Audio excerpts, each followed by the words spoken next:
little bit more cocoa butter, which is the fat of a cocoa bean. That's going to help with the smooth texture and mouthfeel and melt point of our chocolate bar. If we didn't do that, we'd have a very dry and breaky dark chocolate. So once we have let it conch, we are now able to add our organic cane sugar. If we do so too early, it can actually lock in some of those bitter flavors. So our chocolate makers are super diligent to be adding the right ingredients at the right time. Once we have that all refined through, we now have a liquid chocolate. We can pour them into 15-pound blocks of chocolate liqueur, which is just a fancy word for a big old... So anyway, so we're going down this coal mine. It's a half-mile walk when we get down there. It's supposed to be 50 degrees. Not really, but it's red. This is, I guess, a real one, right? Yeah, don't make it so tight. It's flexible. I thought you supposed to make it tight. Just like fit it. Kind of cool. Well, we'll find out.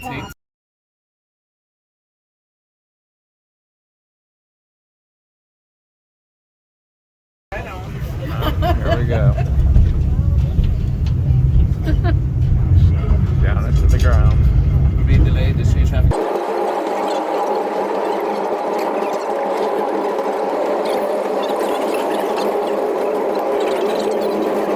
Okay, folks, we just come down the slope on that car at 1,350 feet, almost a quarter of a mile. Now we're sitting straight down beneath the surface at this point here, about 250 feet. Some areas 300 feet as we pass through. We ended up here in what's called a clark bed. These here were once banks of coal cleared out. These large openings that you see here are called gangways. We have 3 more gangways above us, 3 more gangways below us. A total of 7 here in the Lackawanna coal basin. Only they're pitched off at angles, not directly on top of each other. So do they like scale down there? I don't know. Oh my God. Gangways below us, which look like this gangway here, they would start at that bottom gangway, work their way up. Naturally, it's easier to push coal down than to carry it up, as you can see right there. But what we're looking at there once was a solid vein of coal. Once they cleared that coal out, as you can see, it continues on up in this direction here. Now this goes up around 250 feet around the length of the football field to the gangway above us. They would have a wooden chute, place that coal in the chute, force it down to a car which is sitting here on the tracks. It sounded like it wasn't just random. They had a lot of childhood.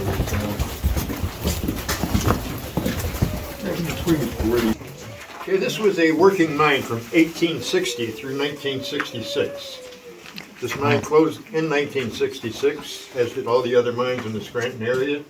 There are no more working mines in this area. Just right now, very little demand for this type of coal. This anthracite coal probably is the biggest reason.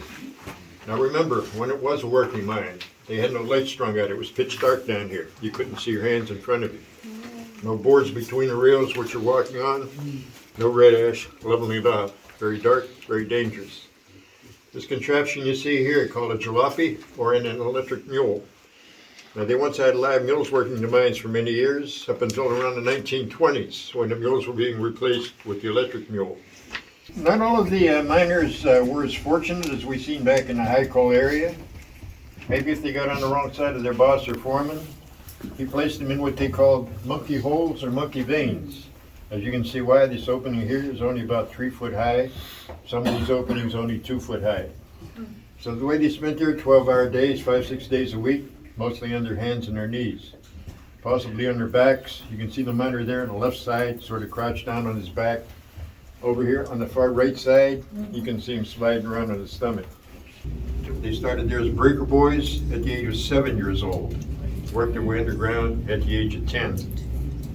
Before they had gas, electric, oil heat in their homes, most people heated their homes with this coal. They had coal furnaces in the basement. Before they had gas or electric stoves in the kitchen, they had coal stoves in the kitchen. Women used coal to cook with and also heat the house.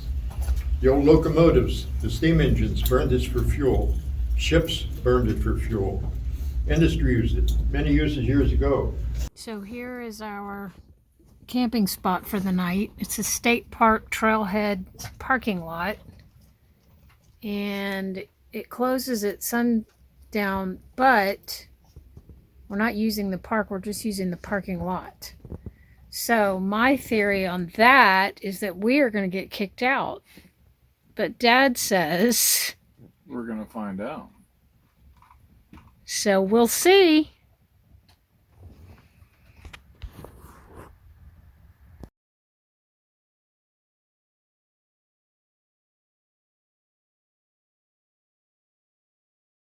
All right, here we are at Ricketts Glen State Park. There's a little beach area, and it's really beautiful. These people are taking pictures of their engagement, I guess. Come on! Go get him! Go get Daddy! Come on, Lucy! Come on, girl! Come on, girl! They are just not into it. So today we are at Ricketts Glen State Park doing a 4-mile hike. And there's how many falls? 21 falls. 21 falls. There's the first one. And they say that whoever they is, this is one of the most beautiful hikes on the East Coast. Yeah, or New England or something like that. So we'll send pics. Certainly number one in Pennsylvania. Yeah. All right, here's Mohawk Falls, the very first one. Okay, here's falls number 2. It's about 20 feet. This is Juanita. All right, number 3, Cayuga, C-A-Y-U-G-A.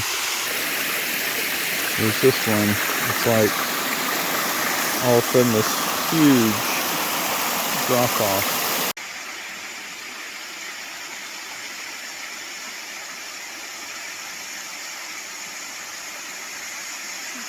There's getting to be so many, it's kind of pointless to keep filming these. I didn't film that one over there. That's a nice one. What? I don't see a name on that. Yeah, I don't know.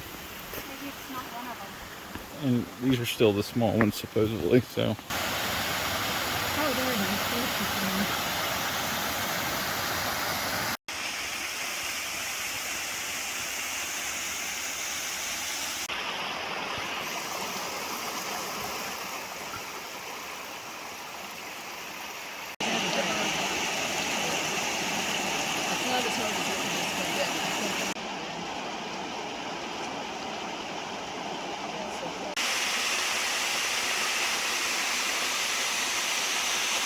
Alright, about every 3 or 4 minutes, you stop for the next waterfall.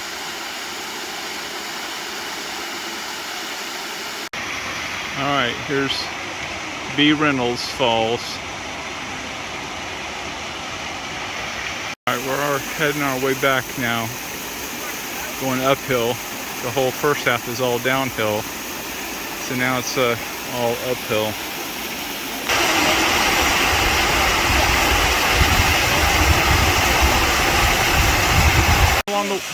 Are you looking along the way? Are you looking also? He's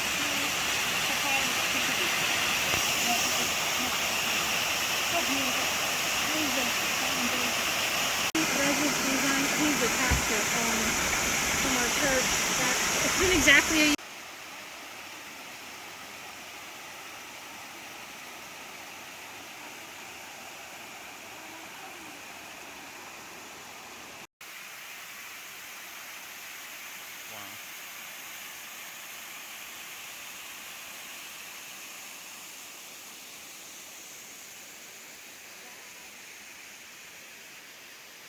Here, let him do it. He's got it. Here, size up for farmland. Is that bear spray? Yeah. I'm gonna get some.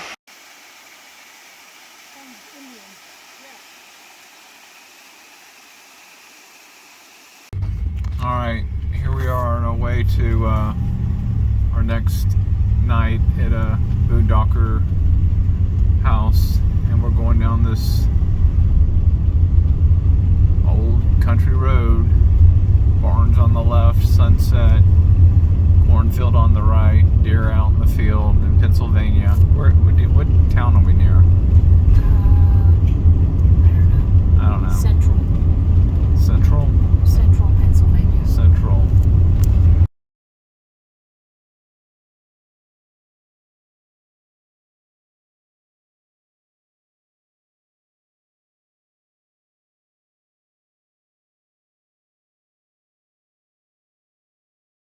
All right, dear.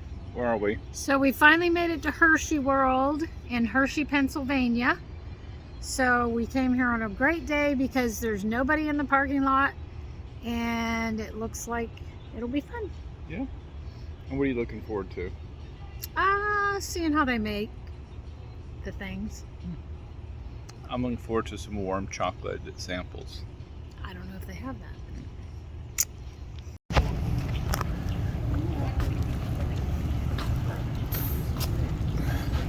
I have a stadium here and a amusement park is behind there. There's the amusement park. Alright, here we are. Hershey's Chocolate World.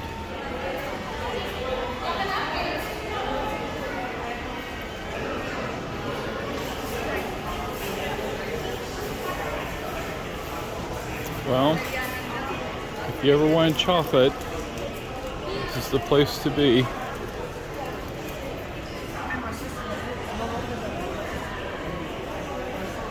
Most of this is, a lot of this is clothes and things.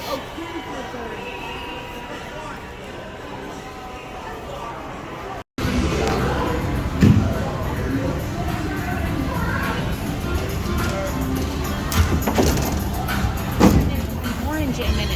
Oh, my foot. Hey everyone, fun. welcome aboard the Hershey's Chocolate Factory Tour. For your safety, please remain seated with your hands and feet inside the vehicle at all times. We're on our way to the Hershey Chocolate Factory.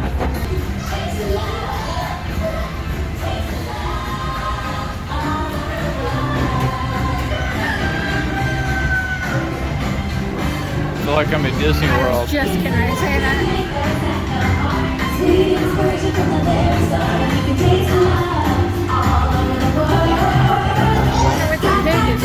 I don't know. Or the barnyard. Alright, Mom's wanting a chocolate rush. Yep, I think I'm gonna get 2 of these to put in the camper. I thought it sounded like a good idea. They're just like, I can't even hardly lift them because they're so But you can do it. heavy. Alright, here we are at the Hershey store. Oh my. There you go. They bought all Jolly Rancher and Twizzler. It doesn't say how much they are. It doesn't really, does it? Oh, $22.95. So then 11, that's half of another $11. Some guy that used to work for Hershey's went off on his own in his garage, developed the Reese pieces, and later Hershey's bought them out.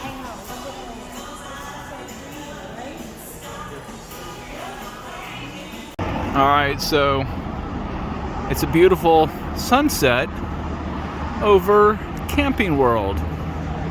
That's where we are tonight. How long will it take for it to stand up? It's pretty quick. She may even stand up in a minute or two here. If she hasn't already, sometimes they stand up and they sit down again. Well, now Mom's sitting down, so I gotta rest and relax after that. Do they help them give birth or do they do it on their What own? happens is the hired hands are watching the cows here, and if they see any going into labor, they bring them right down here into this area we call the birthing suite. And then most of the time, they just watch. They'll be in this building here and they'll watch. And normally the cows give birth all by themselves without any help. But once in a while, a mom can't get the baby out of there. Like one time, about a year or so ago, we came through here and saw a mom had just given birth to a baby and she was having twins, so she was trying to get the second baby out of there, and she pushed and pushed, but she couldn't get it out. So one of our hired hands came over and helped her out, and finally the baby came out of there. So most of the times it's a natural process. Then the mom, she's taking a break now, but they'll lick the baby off, and after a while they'll take the baby calf and put her in that trailer behind the golf cart there.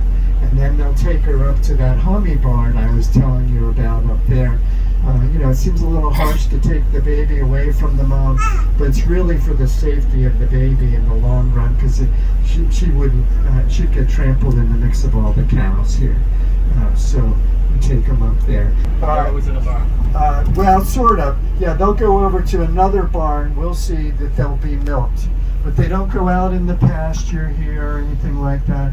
Seems kind of harsh, I understand that, but it's really for the betterment of the cows. If you see some smaller farms, they'll have a pasture for the cows, and the cows are out in that pasture.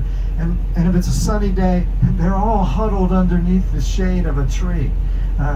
So we don't do that. We keep them in the shade right here and keep a nice environment for them. And we give them the food. By the way, you can see right along the tires here is the grain from the fields that they come over, put their head through there and eat it up.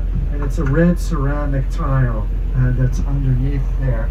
That's easier on the cow's tongues and won't let in bacteria. So they eat whenever they want, and then they go back and lay down? Yep, they come over whenever they want to. I think it looks like maybe it's not too long ago they put down the food here, so they're coming over for it. But you can see all the feed down there. You can see by the track marks going in that periodically they'll take a vehicle and blow in that fluffy manure. So they'll take, you can see the cows down here at the end of the hallway, and they'll take the milk from that and put it in the tanks here.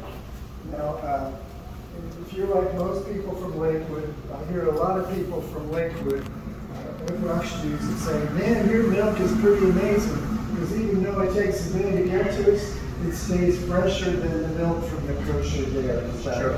That's a lot of milk. Look at the little bowl.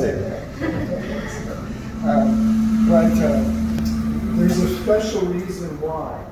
Most farms, what they do is they take the milk from the cows and then they put it in the storage tank and then they try to cool it down. But what we do is, on its way through the pipes from the cows to the storage tank, it goes through an area that super cools the milk down to 30-some degrees.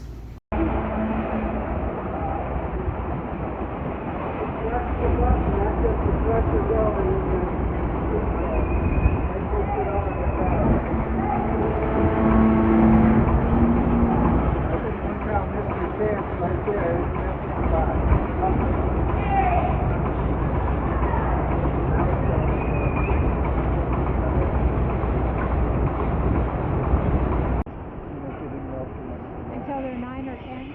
And when did they start? Yeah. They start around 2. Okay.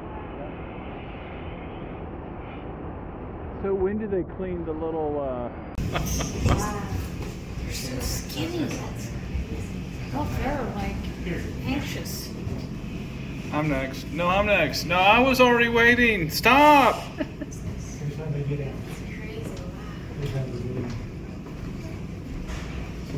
Look at those, we're leaving now. Pushing them along. Checking for its here. Are they cracking out? They don't like it, I whatever guess they it know is. to come out. I don't like him doing that. guess it's back in. Making sure each teat's Okay, I'm working. coming. If they get mastitis or something like that, they can find it Yeah, they just at know that to. point. Is there? They just know to get on. What happens if So I there's don't a understand how teeth that thing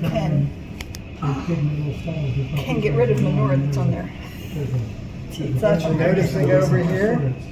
So he's cleaning them before they put the thing on? Yeah, Right. Okay. And this guy, he's just testing some of the cows here. testing the teeth. Yeah. Do they ever not come out in time and they go around twice? No.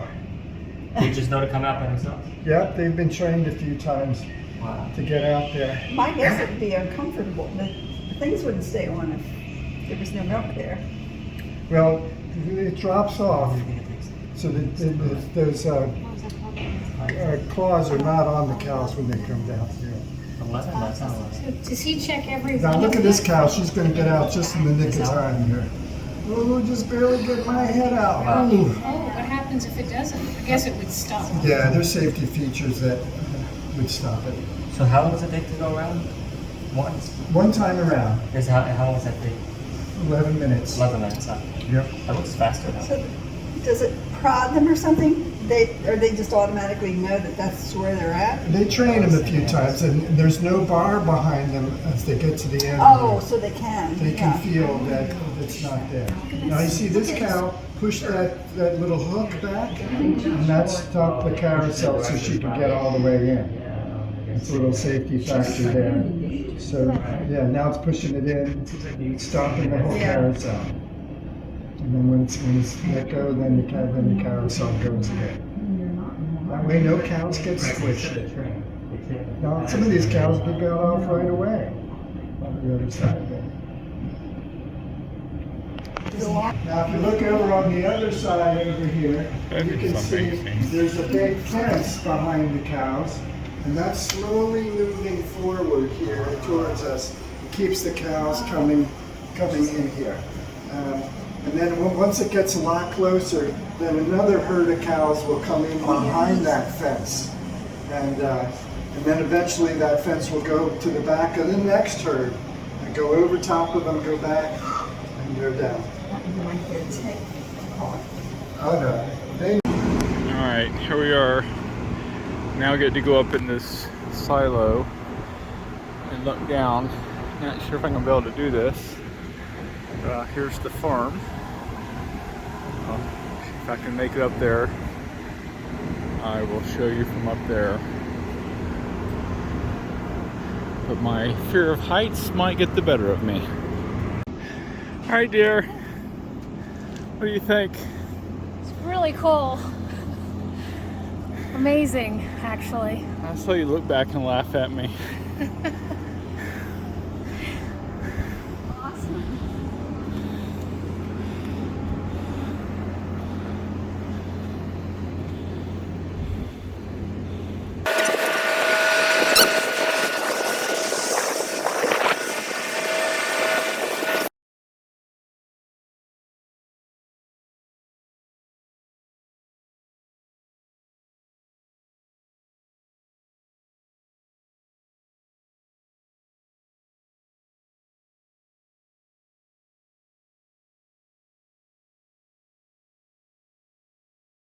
These air inlets or tweers.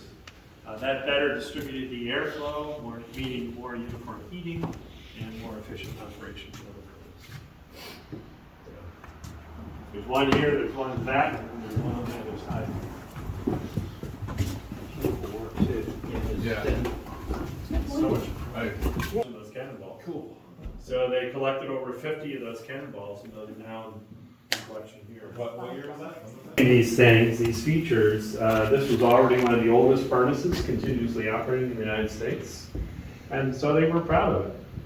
Do you know if they had like such a thing as? I've never seen a cold blast furnace with fire brick, and how did you do that? And you know that's terrible.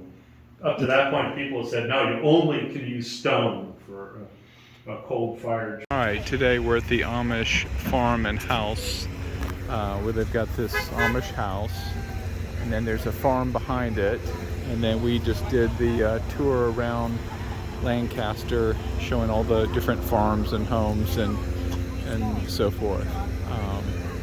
So I can walk through this real quick and kind of give you a little quick thing. We're getting ready to do a tour of the house, so let me just walk back there. All right, so here's the home. Let me just take you back here, show you. So they show you there's a well back here, and the water wheel turns this pump to pump the water up here, and then they've got a little oven over there. This little cart, they don't have a church building, so they fill this up with hymnals and Bibles and whatever they need for church, and they take that to a home, and that house will home church that day. And they've got a tobacco farm back here, and so forth, a little vegetable garden behind this. And so we've seen this, so it's really cool. We've enjoyed it. Here's a typical Amish kitchen with a washing machine, how they cook, a water refrigerator since they don't use electricity, but they do use gas, and where they cutting board, sink, so forth. There he is. He's going across the goat bridge.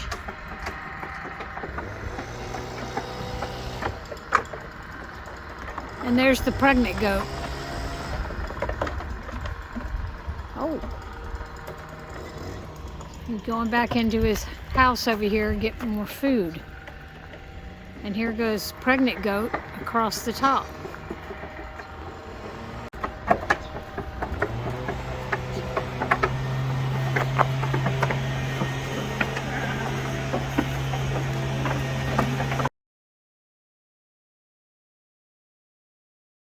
There you go. All right, here's the Amish buggy. All right, Dad. Look. Okay, so we just finished a day's worth of Amish tours and going through the house tour and their farm life and asking hundreds, dozens and dozens of questions on the bus tours. We went through all the area. So, what are your thoughts? Well, I think it's great. I mean, it's a great way to live. I think it's a lot less stressful. Maybe. Well, I would think if they don't have TV, internet, nothing. Yeah. So that part of it's good. And I think after the initial adjustment, it's probably a much better life. Yeah. I guess I would say, I'm not sure what I would say. I don't know. It's very different. Not having electricity, or, you know, can't go more than probably 5-10 miles from your house your whole life for the most part. Skippy. Doing the same thing every day. Everybody doing the you farm. Everybody farms. 8th grade education. I don't know. Very, very different lifestyle. Okay, so we just did a corn maze and walked for about 10 minutes back and forth, different things. And now the test is to see if Skippy can get us back home. All right, come on, Skippy. All right, go. Skippy, go. Go. I mean, there's about 10 or 15 turns. So this will be very interesting to see if he can get us back. Meanwhile, Lucy's back home. Yeah, Lucy's scared. See, every now and then he'll drop his head down to sniff.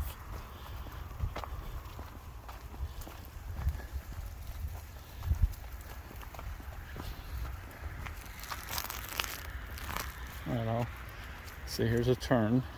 Yep, you got that right. Well, there's a decision there. He's looking back. I don't know if you saw that. Making sure we're following. He's looking back. That's so cute. We're pathetic.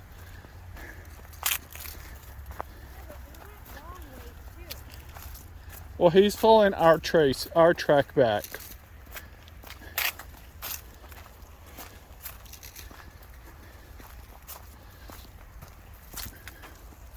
All right, there's a decision. Now, actually, Mom went one way. Mom went this way, and I took him that way. So he's following Mom's trail back. Notice how he's turning left and not right. And I think, we went through here. We didn't take that path. We went through this. That's amazing. That's absolutely amazing. He's a little confused. Yep, that's right. He's going left instead of right.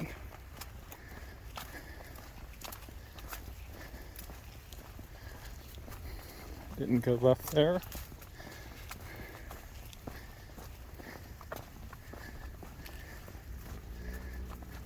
He's thinking about going down there, but nope, can't go down here.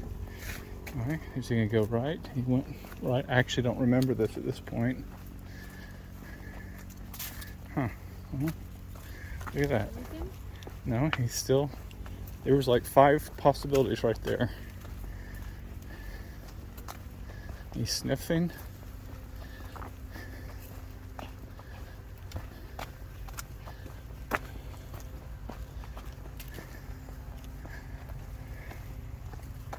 Wow, that is so impressive. That's my good boy. Yeah, that's my good boy. Yay, my good Skippy. Yeah, good boy. Good boy. That's really amazing that he could do that. And there's Camper. So here we are in Amish country. Dad wanted me to do some filming. So we just did the tour, and the guy was pointing out which houses are Amish and which are not. This one's not. Not. It's got white window shades. And it had electricity. That one was. Yeah. This one is Amish, I think.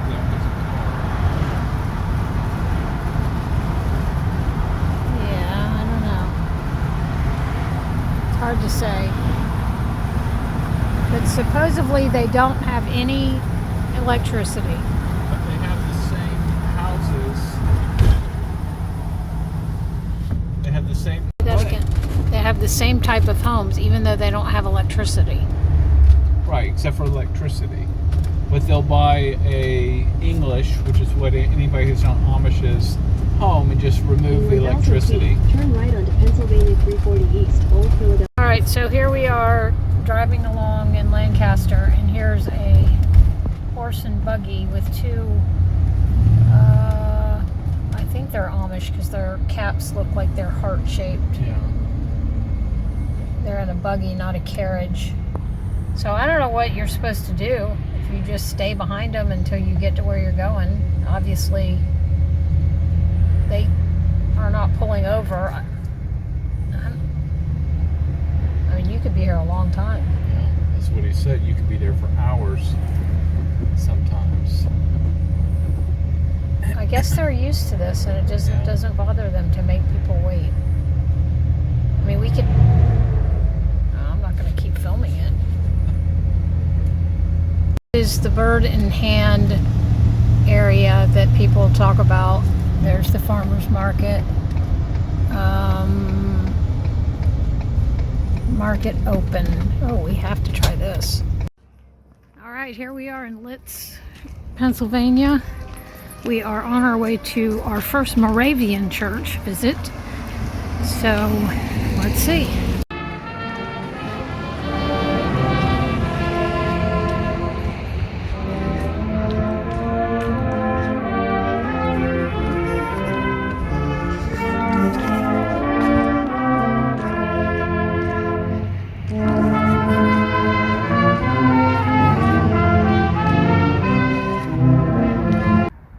Okay, so our first experience in a Moravian church. It had a lot of hymns and unusual liturgies, but it was good. Yeah. Now we're going to go back. Like? Yeah, that tree is gorgeous. Okay, so apparently there was a Trump rally here this morning. We didn't know about it. And he's getting ready to leave. It was at 10 o'clock. And can you turn around? Well, I want to get video. So here we are at Perrydell Farms, and they have all these baby cows. They're so cute. Skippy and Lucy aren't real sure about it. They're not going up to the cows. Look, babe. Wait, yeah, get in between the two. Okay, we are at Codorus State Park in Hanover, Pennsylvania, and this is a trail that goes around this lake. Can't see it now, of course. I'll give you a view later. So this is a lake trail, which is not my favorite, but it was right on the way to where we were going tomorrow. We're going to go to the Oots tour. I guess they make chips. I don't know what snack they make. And then do Gettysburg after that. So we went to a petting farm today and drove down here and went to a Mennonite church. So we're going to do a quick hike. We got to the hike and it said there's a bridge out at 1.3 miles. So the whole thing was slightly over that. So I'm not quite sure if we have to turn around or what, but there's the lake. There it is. The water's down quite a bit. Okay, here we are at week 10, wifey, and just wanted to kind of document a little bit about where we're at as far as how hard this is. I would say the first month and a half was really stressful. Learning to drive the camper, learning how to do things, where to go, how to find where we're going to spend the night, and all that. But I don't think I felt stress for a while. I mean, for 4 weeks or so, maybe 6 weeks. I mean, it keeps easing off. So as we keep doing this, it keeps getting easier and easier. And we kind of figured out we really don't need to plan where we're going to stay until that day.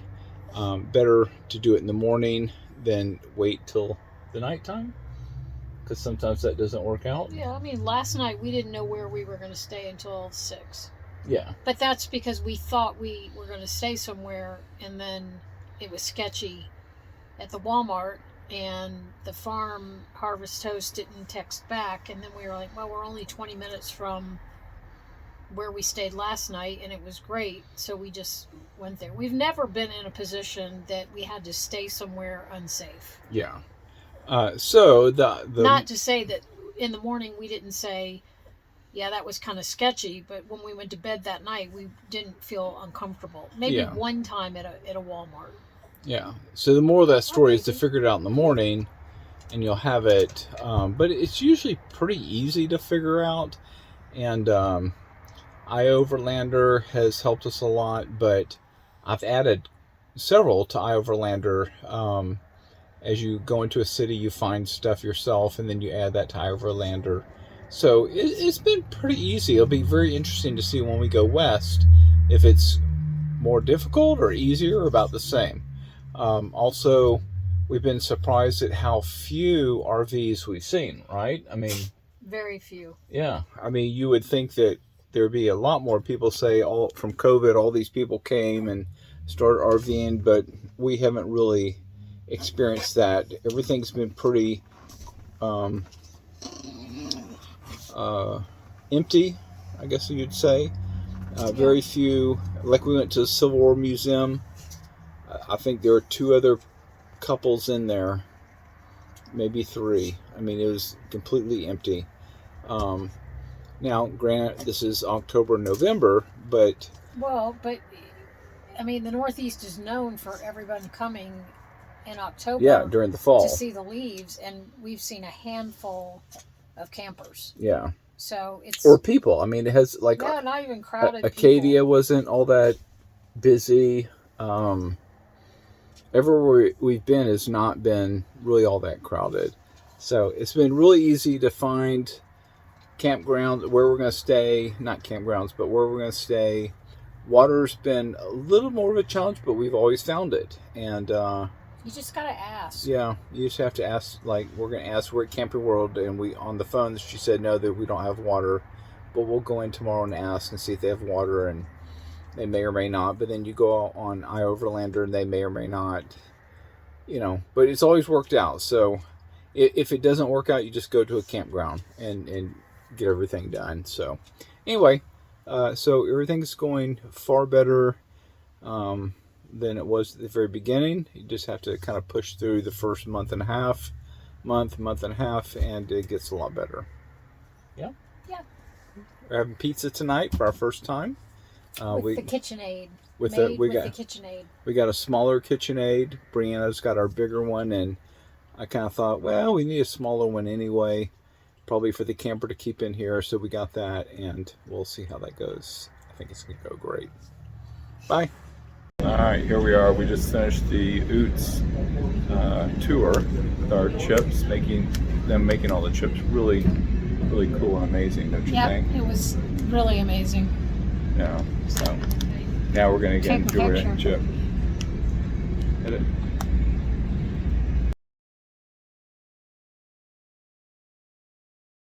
All right, we are at Gettysburg, and we're doing the auto tour that takes you around most of the property and tells you about what all happened and kind of explains the war and all that. So we're doing that right now. There's like these monuments all around this whole area explaining, I guess, what happened where. So if you were a Civil War buff, this would be exciting. We're kind of like looking at it and not really knowing what all the different people and wars and battles were. We're learning. We're learning. So this eternal, what was it? Eternal Light Peace Memorial. The two stones. The base is from Maine, and the white tower part is from Alabama, representing uniting the two halves of the nation together again. All right, we're continuing on in the Continue on Gettysburg Wheatfield Road for 3/4 of a mile. audio tour.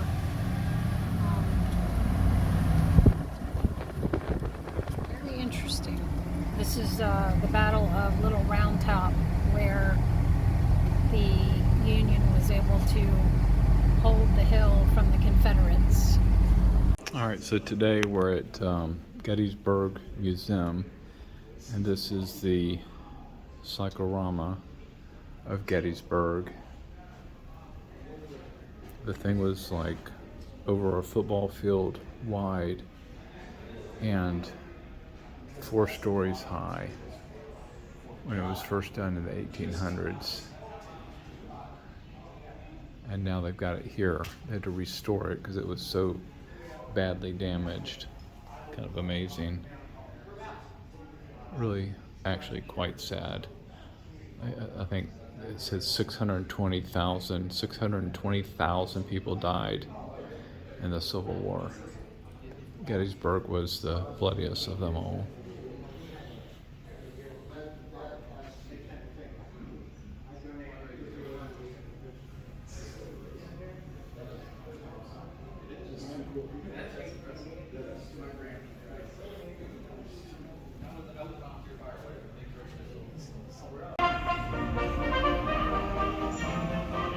So that's the south. Yeah.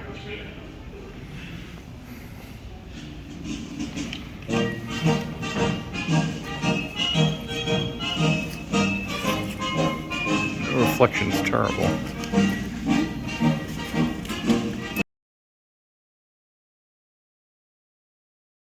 Okay, here we are, November 5th. We're in Pennsylvania at Gettysburg at this little church, Fellowship Life. What is it? Fellowship Life Community? Bible Fellowship. Bible Fellowship something or other. Mama's cooking some chicken fajitas. The Dogatures are out here. There's Lucille. And we're getting ready to hear the results of the election, which will be very interesting. Here we are at Gettysburg, where the Civil War was, and who knows where all this is leading. We may go to another Civil War. So we're in Gettysburg at the time of potentially a vast change, well, certainly a change in the United States one way or the other. So we'll see where it goes. So here we are looking over Gettysburg at this church, It's right down there somewhere, about 5 miles away. Soldiers were all around this area. Back, it was 1862, I believe it was, turning point in the war. Fortunately, the North won, got rid of slavery, kept the United States united, and we're here to experience that. All right, so here we are in Gettysburg making chicken fajitas on the stovetop gas thing. What do you call this? Brad's gonna put a light up there so we don't have to get out this big light. And yeah, election night. Yep, that'll be interesting. Yep. I don't know if we'll really know anything, but Well, if you don't, then it's not a good thing. yeah. Sweet home. Alright, today we are at Turkey Farm, Turkey Hill Farm Experience, where they make the ice cream, Turkey Hill ice cream. And here's their cow out here. There's the mother. This nice Christmas scarf. Yep, nice Christmas scarf. Here we are. Turkey Hill Experience. Yes, keep going. I'll show the cow in a minute.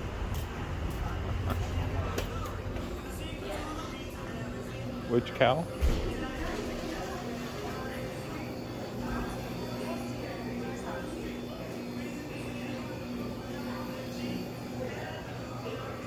There's a lot of businesses in Pennsylvania that depend on milk, like this, and Hershey's. What all have we seen that they depend on milk?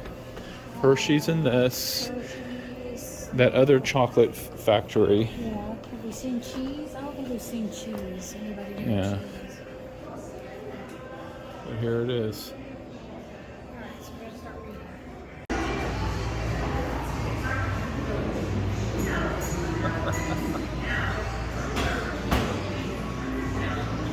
Mom's delivering milk.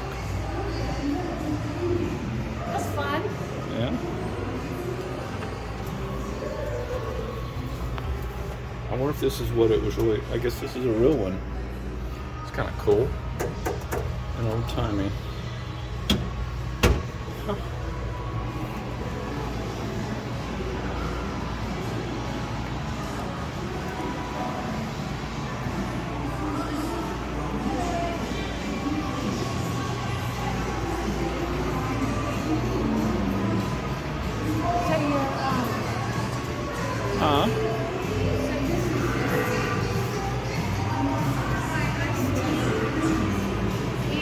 Oh, that's the movie, I guess.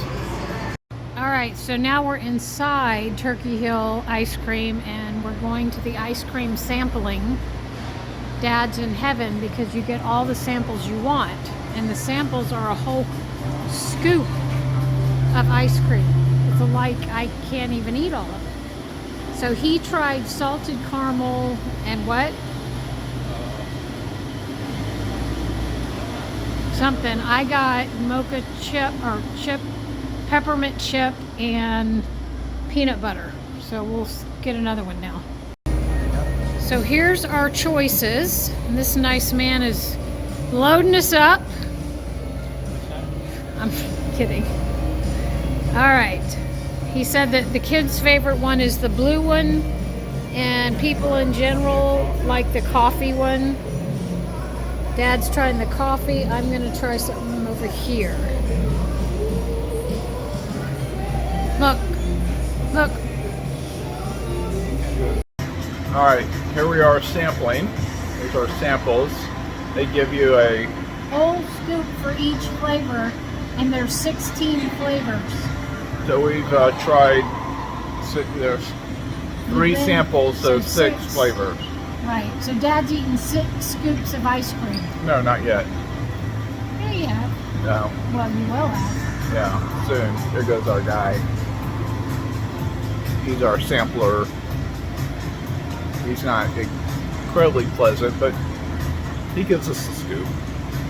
Okay, here it is, November, what is this, the 5th? 6th. And the day after the election, and we are exhausted at 4:57 p.m. We did wake up at 3 something in the morning and look at the elections, and we're up for a while because of the results, but now at 4:57 we're exhausted. Hello, Mom. How do you feel? I'm tired, but I feel happy and, you know, A little louder. at peace, Yeah. but I am tired. Yeah.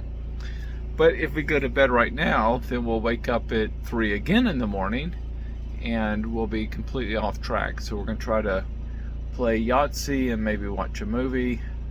The problem is it's getting dark outside, as you can see out there. So it feels like it's 7 or 8 o'clock at night because it's getting dark, which doesn't help you want to stay awake. Anyway, we're back at Lititz, the town of Lititz. We've camped here, what, 4 nights? This is the 4th night? Fourth night, and tomorrow we're going to 1750? No, Crystal Cave. Oh, Crystal Cave. And then after that, 1750 museum or something like that. It's a Mennonite town, something like that. But anyway, here we are, tired, grateful for the election, and ready to go to bed, but we're going to try to stay awake so we can get back on schedule. All right, here we are at Crystal Cave in where? Pennsylvania. What town? Is it Cuts? K-U-T-Z. Something like that. So we'll see what this looks like.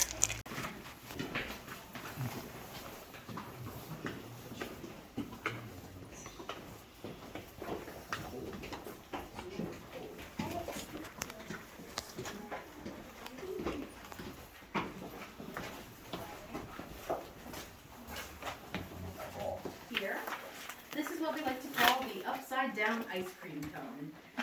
Now, despite the name, it is not made out of ice cream. It is made out of something called calcite, which is what basically every single structure in this cave is going to be made out of.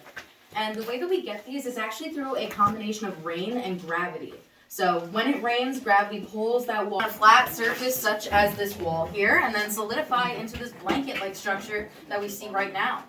And if you look back here, we've got an even more explicit contrast between the natural color of calcite over here and calcite that's had that microplant life incorporated into it over here. Not right now though, but we're gonna see that later on.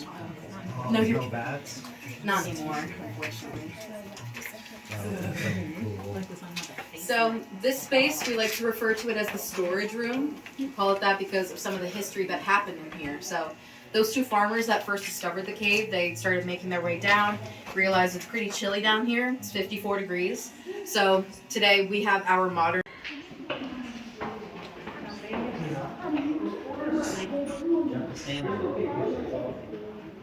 All right, so as I was telling a couple of you, you're allowed to touch these guys down here if you so wish. You're more than welcome to. So the thing with these, first of all, we like to call those the fried eggs. Imagine why. But the thing is, back in the 30s when all of these concrete walls.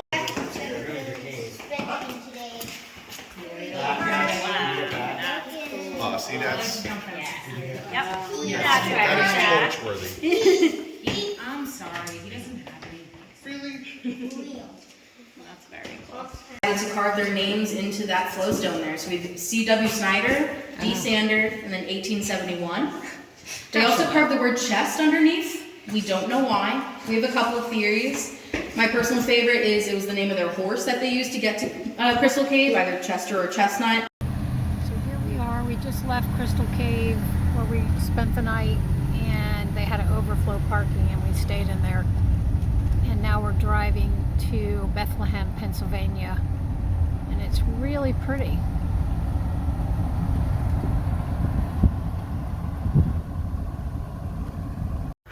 Okay, so now we have these guys who were diving. Oh, they already dived? Yeah, in the river in the morning, and I went over and asked them why they diving, and their answer was they're just looking for stuff. Now that truck could be the truck I saw last night. That looks like the truck I saw. Yeah. And there was a second car with it last night as well. And I asked them, just out of curiosity, what are y'all diving in the river? Oh, just looking for stuff. Now, last night the two guys, there were two guys. What happened to the other guy? He's walking down the road over there. Why? I don't know.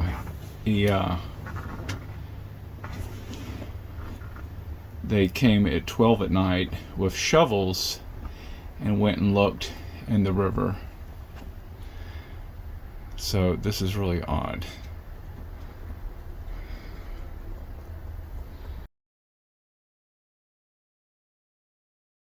Okay, here we are on Mount Hammond Trail at, was it Delaware Water Gap? Delaware Water Gap.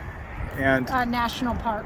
So we're hiking up this mountain that looks out over the Delaware River, and we camped like right down there last night. No, night before last. Oh yeah, night before last. Last night we were at TNA Travel. What was it? Travel. That's where the people something. were going out to scuba dive. Yeah, they were scuba diving out here. There's a train wreck, 2 train wrecks out here, and we found out from church yesterday the water's really down because it hasn't rained in like 70 days. And so I guess it's a lot easier to get down there. There's 2 kayaks down there now and a boat. I can't really tell, the sun's too bright. But very cool.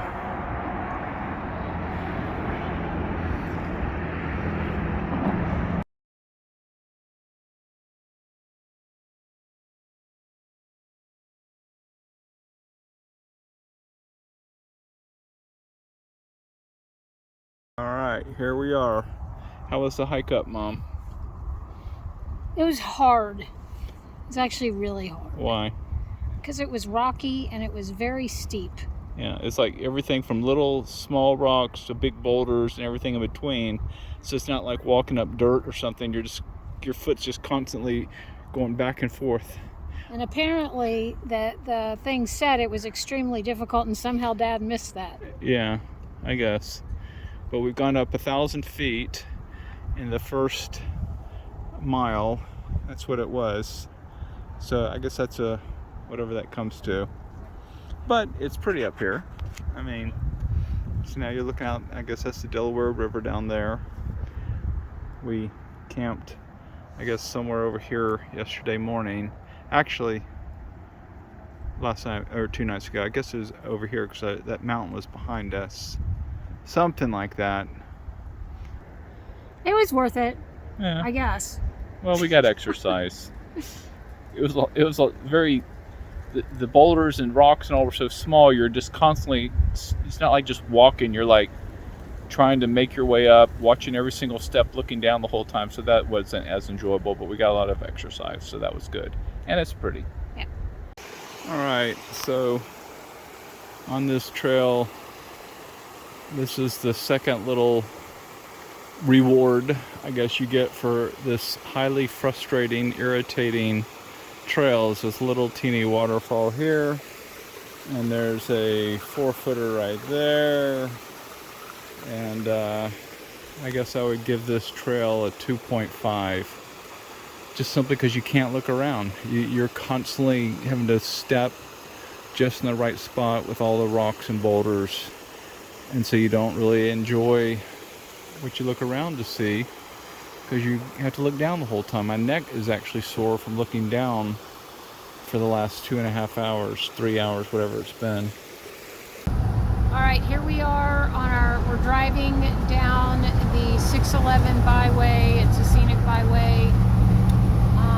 This river right here, the Delaware River, separates Pennsylvania from New Jersey. We're on the Pennsylvania side, and we're currently driving through Easton, which is supposedly a not historic, but a cute town in Pennsylvania. Alright, here we are driving in Easton. Now we're on the other side of the river, so I guess we're in New Jersey now. I don't know. Delaware River Scenic Drive. Well, that's nice.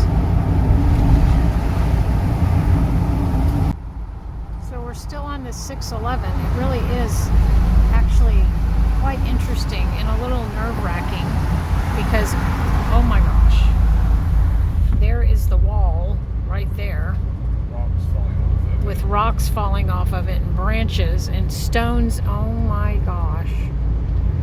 We get our accident on video.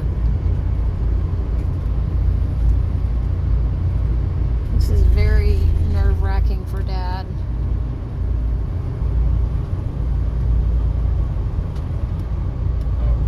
Oh my gosh. Okay. Yeah. It's okay. Yeah, this is scary. And these houses are like practically sitting on the road. It's really weird. I mean, look at this. We're gonna end up hitting these people, and all they're doing is standing out front of their house. Okay, so we are at a castle.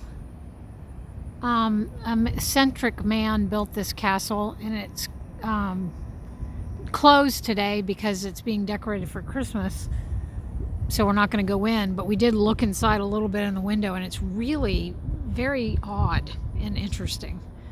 And this is where he lived.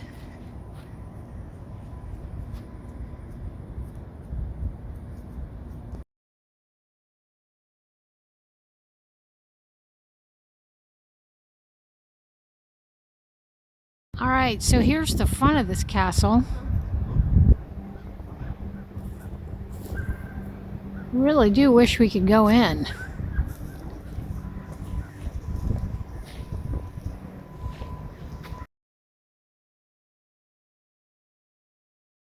All right, here's another angle of this castle. We did look in the windows. It's really interesting. Wish we could go in. But it would have cost $30, so I guess I'm happy that we could just see what we saw for free. Dad wanted to open up take them off the leash and let them run. Here she comes!